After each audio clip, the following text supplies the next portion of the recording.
নমস্কার বন্ধুরা, আমি সুরজিৎ চলে এসেছি আবার নতুন একটি ভিডিও নিয়ে। এর আগের ভিডিওতে আমি দেখিয়েছিলাম আপনাদেরকে আমার ককটেল পাখিরা ডিম দিয়েছে, কিন্তু আজ সেই ডিম থেকে একটু আওয়াজ শুনতে পেলাম হাঁড়ির ভেতর থেকে, তাই সেটি আপনাদের দেখানোর চেষ্টা করছি।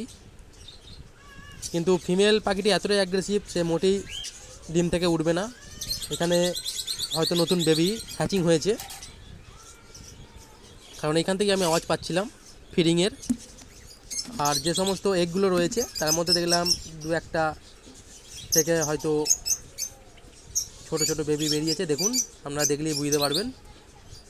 কিন্তু ফিমেলটা অ্যাগ্রেসিভ হওয়ার জন্য কোনো মতেই দেখতে চাই, যেহেতু হাঁড়ি সেহেতু একটু দেখার অসুবিধাও হয়, তাই তবু চেষ্টা করছি। কিন্তু কোনো রকমভাবেই ফিমেল পাখিটি তার ডিম থেকে উঠছে না এবং বাচ্চার উপর থেকে উঠছে না, বাচ্চাগুলোকে হিটের মধ্যে রেখেছে।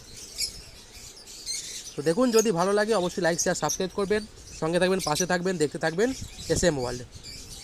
পাখি রিলেটেড ভিডিও আপনারা এই চ্যানেলে দেখতে পাবেন। ওকে, ধন্যবাদ। যে যেখানেই থাকবেন সুস্থ থাকবেন, ভালো থাকবেন, আর ভালো লাগবেন আপনাদের খাঁচায় বা অ্যাভিয়ারিতে পোষা পাখিগুলোকে। ধন্যবাদ।